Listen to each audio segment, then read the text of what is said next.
Salve, salve pessoal, oitavo ano, O papai chegou! professor Alex, Geografia.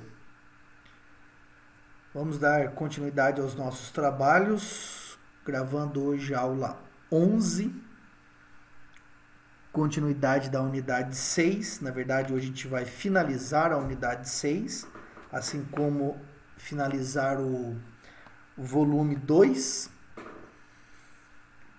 Continuar falando sobre os impactos socioambientais. Nós iniciamos essa aula falando dos impactos socioambientais na América, mas especificamente na América anglo-saxônica. Citamos alguns problemas ambientais nos Estados Unidos e no Canadá. E por que dessa regionalização do continente americano? Por que não trabalhar todo o continente americano de uma única vez? É porque existem muitas desigualdades socioeconômicas, tecnológicas entre a América anglo-saxônica e latina. E nesse sentido, então, os organizadores da apostila optaram em agrupar a América Latina e continente africano para o trabalho desses problemas socioambientais. Mesmo sabendo que esses problemas atingem todo o planeta, né? Independentemente se eles ocorrem em escala local, regional, continental, afeta todo o planeta. Então vamos dar continuidade, ajustando aqui os nossos materiais na página 47 da nossa apostila.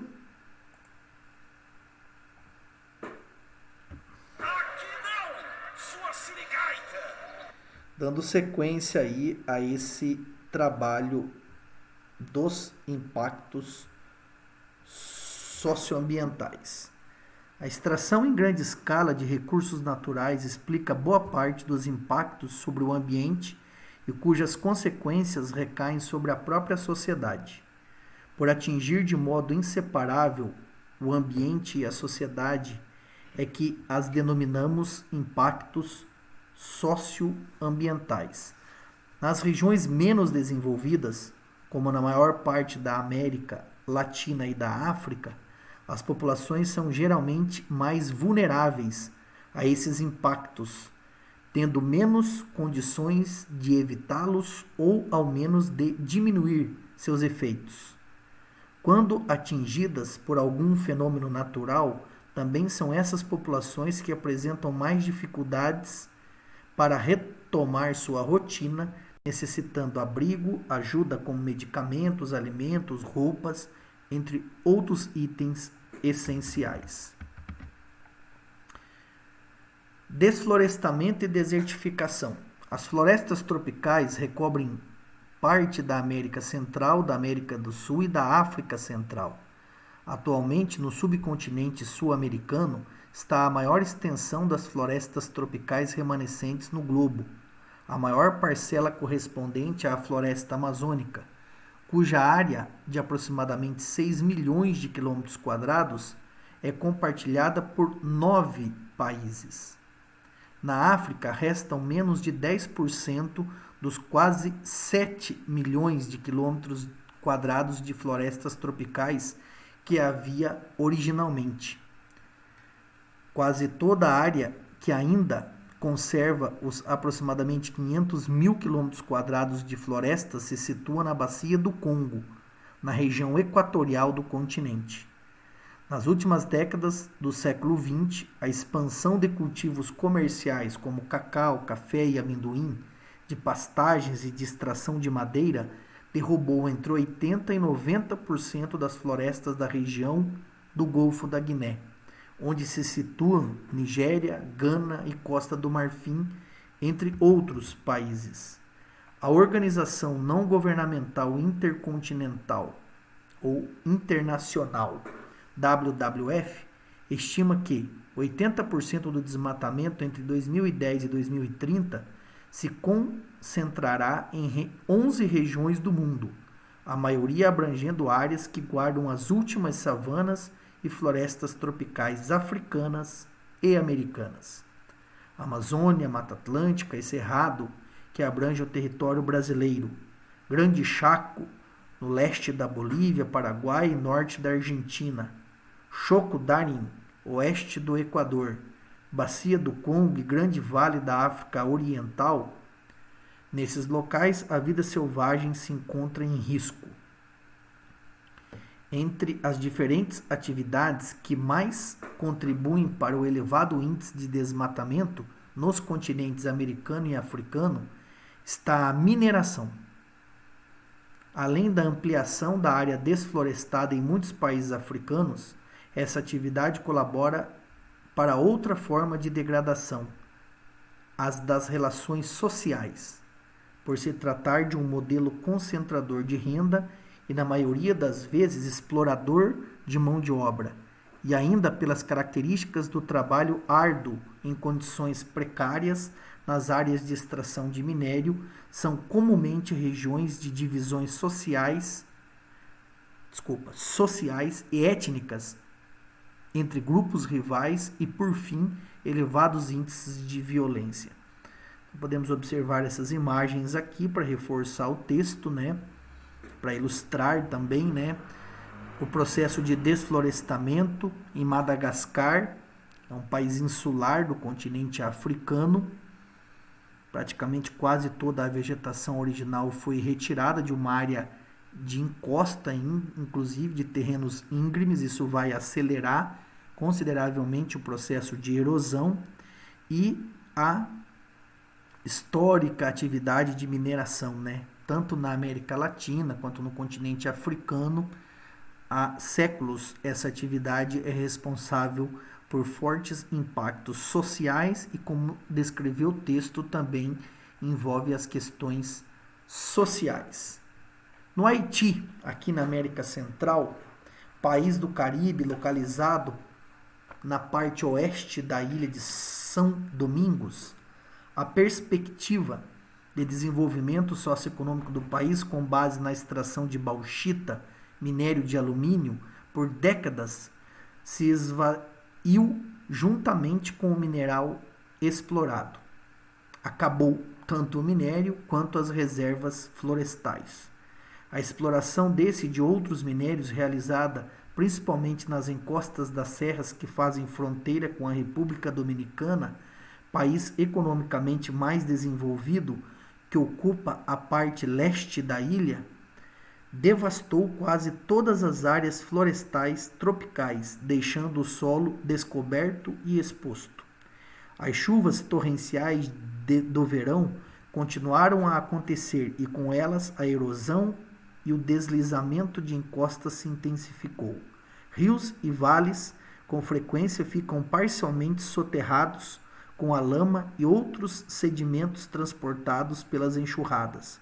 Hoje, quase não há mata, minério ou solos férteis e conservados no território haitiano, o que limita muito o potencial de desenvolvimento social e econômico do país e de sua população. Agrava a situação do fato de o Haiti se localizar na rota dos furacões do Caribe, que costumam perturbar a região durante os meses de verão e início de outono, principalmente, mas não só entre agosto e outubro, e em área tectonicamente sujeita a eventuais terremotos. Nesse contexto, é compreensível que o Haiti esteja entre os maiores emissores de migrantes e refugiados para os demais países americanos, com destaque inclusive para o Brasil. Aí uma atividade com um texto para depois vocês reforçarem esse tema. Tais atividades são responsáveis também pelo rápido processo de redução de formações vegetais nos domínios das savanas. Em meio século, as savanas da África sofreram um recuo de 2/3 da área que havia em 1960, afetando a fauna africana. No cerrado domínio de savana no Brasil, os índices de degradação da vegetação original também atingem proporções altas e, ao mesmo tempo que as unidades federativas do Centro-Oeste, região onde predomina, se tornam os principais produtores e exportadores de soja. Está vendo aqui então um mapa do Arco do Desmatamento, essa região que se estende aqui, ó, desde o Pará, passando pelo sul e sudeste do Pará, nordeste do Pará, sul do Amazonas, Rondônia, Mato Grosso, Acre, Tocantins, esses que são estados que apresentam maiores índices de desmatamento, formando esse chamado Arco do Desmatamento. É um retrato, na verdade, do avanço das fronteiras agrícolas, da expansão das fronteiras agrícolas no Brasil em direção ao Cerrado e em direção à floresta amazônica, ameaçando esses domínios naturais. A conservação de florestas, savanas e pradarias, em contrapartida, pode garantir a manutenção de outros ecossistemas que se relacionam a eles ou que estão neles inseridos. As UCs, Unidades de Conservação, que englobam parte do Cerrado de Tocantins, por exemplo, protegem um importante patrimônio geológico e arqueológico, o Jalapão, área semidesértica repleta de cavernas e cânions. No extremo norte da ilha de Madagascar, no sudeste africano, a preservação das savanas e matas tropicais também possibilitou a conservação de formações calcárias no Parque Nacional de Ancarana. Isso porque, tanto no caso do Jalapão quanto de Ancarana, entre tantas outras regiões do mundo, a vegetação ajuda a regular o volume hídrico fundamental para a formação de karst, o relevo esculpido em rocha calcária. Em muitas regiões da América e da África, a falta de cuidado com o esgotamento dos recursos, como a vegetação e a água, tem possibilitado a expansão de áreas desérticas e semidesérticas. Isso ocorre, por exemplo, na margem sul do deserto do Saara, a faixa de estepes denominada de Sahel, que vimos anteriormente, no norte do México e no nordeste do Brasil. Degradações ambientais como essas são recorrentes na história de todos os continentes, e no caso da América, é um dos fatores que explicam parte do declínio de civilizações ameríndias, que se desenvolveram antes da conquista europeia. Evidências nesse sentido são abundantes nos vestígios arqueológicos deixados pelos Anasazi,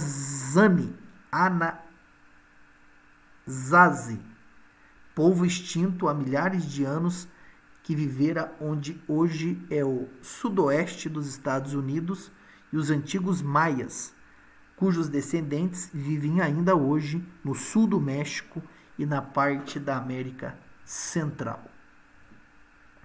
Aqui uma imagem do Jalapão, Tocantins, e aqui as formações em Madagascar, no continente africano.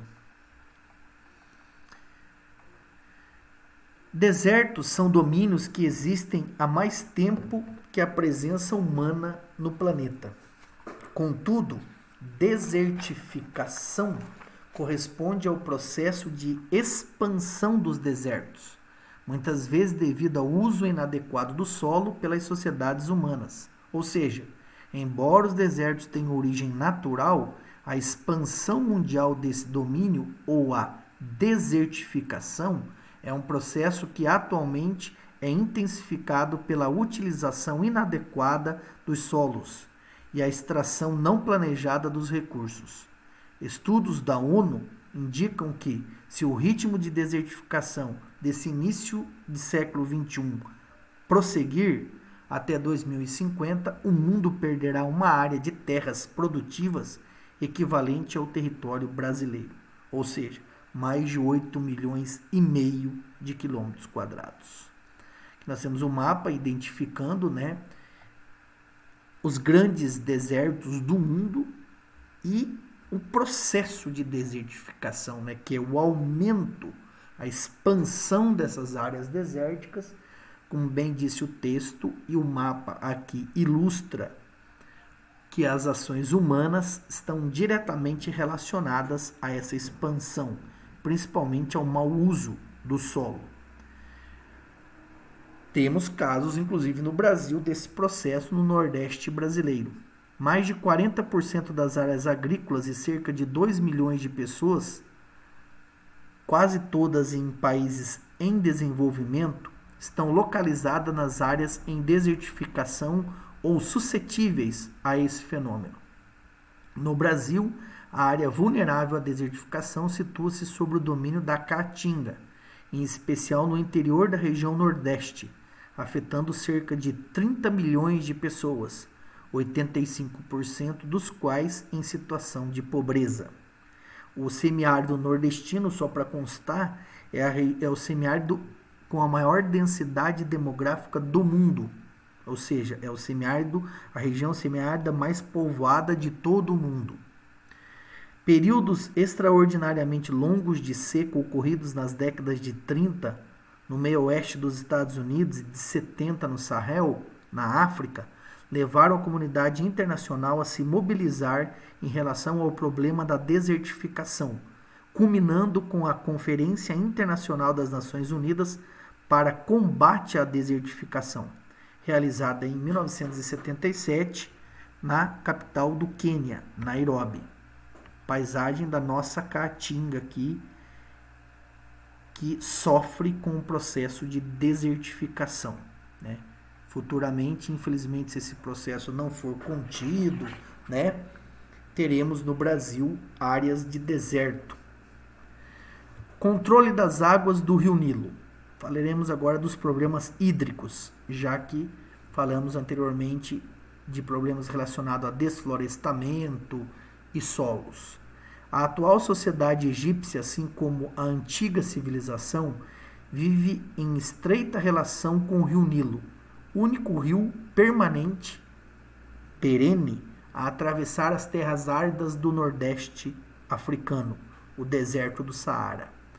Abastecido desde as montanhas e lagos da África Oriental, apresenta uma vazão mais intensa durante os meses de verão, quando o período de umidade é maior na Etiópia, de onde vem o Nilo Azul, um de seus principais formadores, um de seus principais afluentes.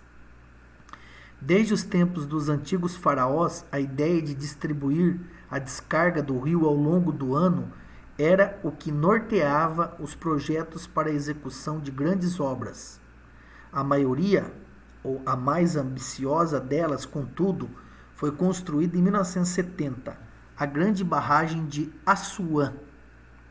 O lago Nasser, criado pelo represamento, abrange uma área de 5.700 km² e tem capacidade de armazenar água acima das necessidades de regularização das variações da vazão do rio. Diferentemente do que ocorreu por milhares de anos, tornou-se possível, a partir dessa represa, aplicar irrigação o ano todo e não apenas na época das enchentes sazonais, que era feito pelas antigas civilizações egípcias, assim ampliando a quantidade de colheitas anuais. Contudo, a jussante da barragem, né, abaixo da barragem, o Nilo é apenas um canal com vazão bastante reduzida.